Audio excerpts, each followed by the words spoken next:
What's up, guys? Skip You Africanus here, and in today's video, we're going to be going over the Fennec from Modern Warfare 2, or, as it's known in real life, the Chris Vector. And as you can tell from the intro, it's going to get trashed on a little bit. Now, these videos that I make on, the various guns in these games are never meant to be, like, roast videos or praise videos, but, we're given just the basic info on a lot of these guns, and, well...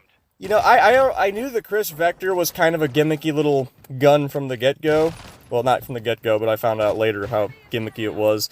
And as I've been researching it a little more, I'm gonna be honest, I don't like making videos where it's just completely trashing something, but it's kind of unavoidable on here. I mean, I will say, like, I'm not one of those types of people to say, like, always buy a gun based off practicality.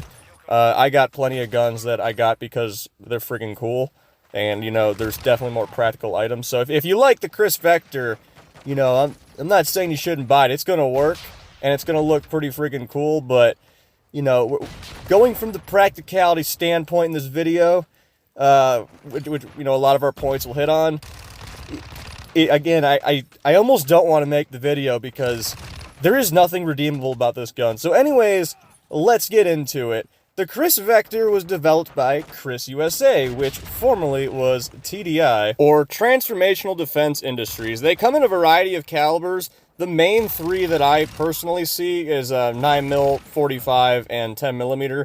But you also got stuff like 40 short and weak, 357 SIG. They actually have 9x21, which that's a really weird caliber. That's it's basically 9x19, but in places where 9x19 is illegal. It's a weird stuff. And then, of course, they actually have a 22LR one, which the 22LR one, we'll get into the mechanism that what really makes the Chris Vector the Chris Vector. The 22LR one doesn't actually use that mechanism. But, and magazines for these, they use the standard Glock mags, which I know a lot of people like when guns do that.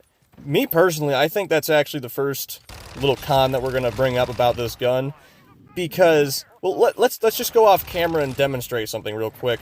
There's a reason why I personally hate when these guns use Glock mags, that, I feel like it's easier to show it.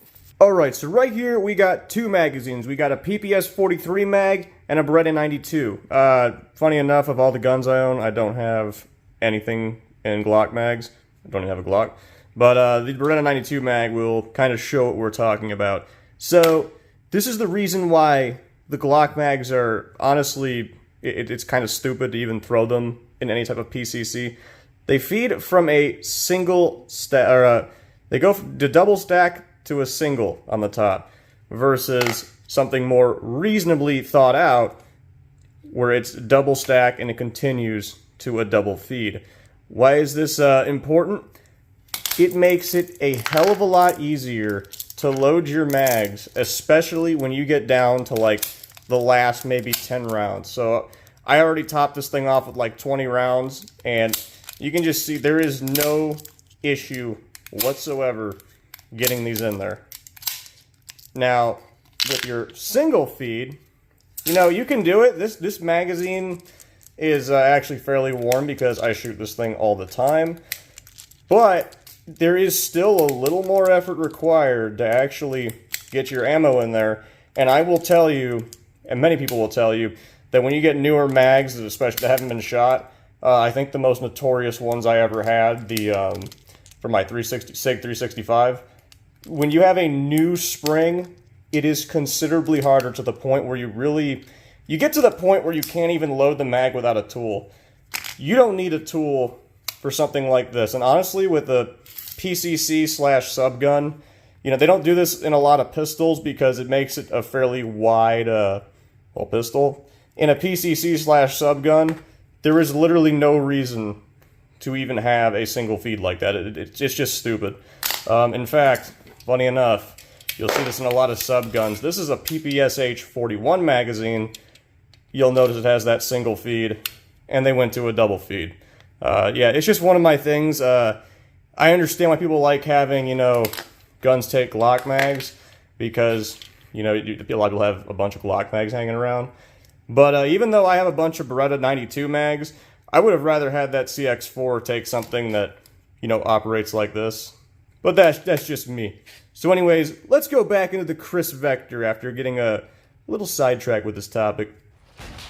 So now, before we get into more of the controls and as well as that interesting mechanism I keep talking about with this weapon, we're going to go into the rate of fire of this thing, because it also kind of ties back into the magazine and hits on another problem.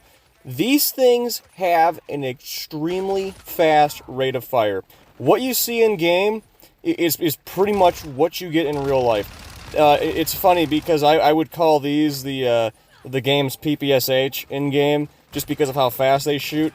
They're actually, in real life, average rate of fire, they're only 50 rounds slower, but I was also seeing some other info where they were a couple hundred rounds faster than a PPSH, coming in around the 1400 range, which, just for reference, PPSH is around 1250 for rate of fire.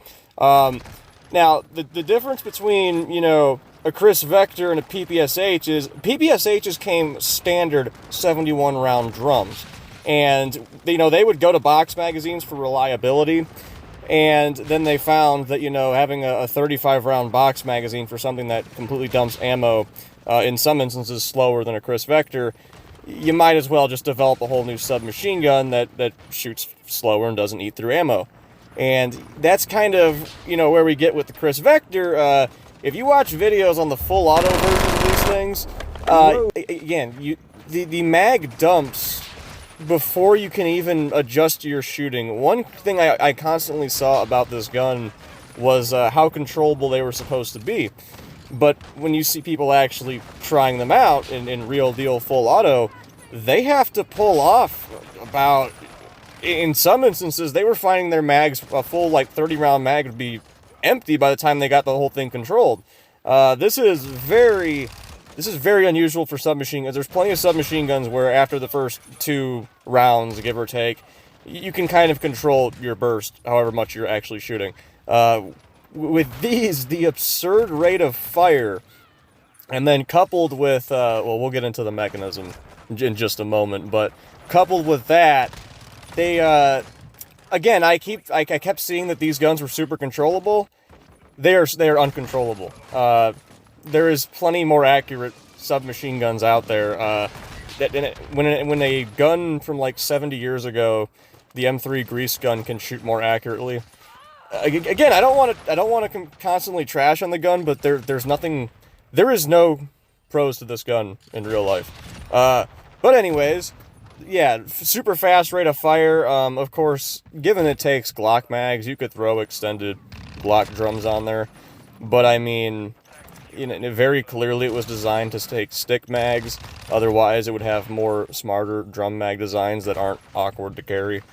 The one thing I will give it, though, which, I mean, me personally, I don't know how much of a benefit it actually is, but that burst function it actually has on there, the 2-round burst, which if you have not tried it, you can actually get it in-game on here. That function actually seems fairly useful, which, by the way, in-game, one thing I always forget with these guns, again, is how fast they actually fire in real life. I figured in-game that the 2-round burst was going to be a little bit faster than, versus real life. No, in real life, it's about the same rate of fire. It pretty much is the same rate of fire. If anything, it's probably faster in real life. But that quick 2-round burst, I will give that credit because it does seem like people are able to land, hits fairly accurately with it. Which, by the way, I will also throw this out there. In-game, the 2-round burst comes from using that special magazine. In real life, it's just an option, of course, on the subguns, not the civilian PCCs. It's just on the selector. So you got semi-automatic, 2-round burst, and fully automatic. There's no special mag. That's just something they threw in-game. And then, finishing it off while we're talking about controls, aside from that selector, of course, at least on military/police models, civilian ones obviously won't have that. You got your basic mag release located there. You got a bolt catch, which that's always nice to have on a gun. For the most part, though, control-wise and everything, nothing really too special with this gun. Now, let's go into what is special about this gun. This gun houses a very special mechanism, which if you ever wondered why the Chris Vector has such a weird space-age look, it is in part due to this mechanism. So, whereas pretty much all standard firearms have your whole either bolt, slide, what have you, going fairly in line as the gun cycles, this one, I almost want to say it's like a Luger, but it's really not. But basically, as you can see on this diagram, as opposed to the bolt going straight back and then straight forward, it actually curves down. The reason for this is they wanted to have a system that helped reduce muzzle climb. And, you know, it does kind of do that, but it has the other downside. It actually, from everyone that has shot the full auto versions, you won't really notice anything on semi-auto. But people that have shot the full auto versions have noticed that, yes, it does reduce the muzzle climb, but it makes the gun vibrate excessively to where, well, again, your muzzle climb is pretty okay, but side to side, now you're just spraying that way. Again, I think it's always cool when plays, even if it doesn't work, where they will try something out new. This is certainly innovative for subgun tech. You know, it's very innovative. But it doesn't work. It's a complete gimmick. And again, you won't feel anything in semi-automatic. I've shot one of these in 9mm. I didn't notice it being any more easy to control than my Beretta CX4 Storm, which has a standard inline system. So that is pretty much a basic rundown on the Chris Vector. You know, what it is, what makes it special, what makes it suck. Now, going into countries that actually use this thing, so the biggest user is going to be the United States, and it's not the military, it's the civilian populace. Yeah, these guns, now I was seeing some posts saying that the US military uses them in very tiny numbers. It's certainly possible, I highly doubt it. Why someone, again, would use a Chris Vector is beyond me. But from what I can tell, the only two countries that legitimately use this gun, talking the full auto / burst fire option, is going to be Bangladesh for their police forces, as well as Thailand. And that is pretty much it. Now, like I said, if we just kind of lump the submachine gun / PCC version into one thing, the United States definitely uses way more of them with the civilian populace. Because, again, these guns are fairly popular. And like I had mentioned, you know, if you like this gun, yeah, I understand that. You know, again, I buy guns that, you know, they're not the most practical guns, but I just think they look cool. And the Chris Vector certainly does look cool. There's no merit behind it. Absolutely none to be found aside from it shoots. But, you know, you can find other guns that shoot. Again, talking from the practicality standpoint, if you think these look cool, I totally understand that. I'd say buy one as soon as you're able to. But yeah, that's really the only users in large number is the civilian market, because, again, they are quite popular among civilians for their very cool looks. So anyways, that is going to do it for this fairly long video, actually, on the Chris Vector. I gotta say, this is definitely one of the guns that I remember when I first saw, I think it was on the military channel, they had this gun being shown off as a kid, and I was like, man, that thing looks cool, and, you know, they talk about the system, I know it looks innovative. And it's definitely one of the guns that turned out to be such a huge disappointment, at least for me personally. But anyways, I hope that you like this video, even if you are a Chris Vector fan. And I hope to see you next time on the next gun that we review from this game, because we are going to go over every single gun in this game. So make sure you like, share, subscribe, all that good stuff, and I will see y'all next time.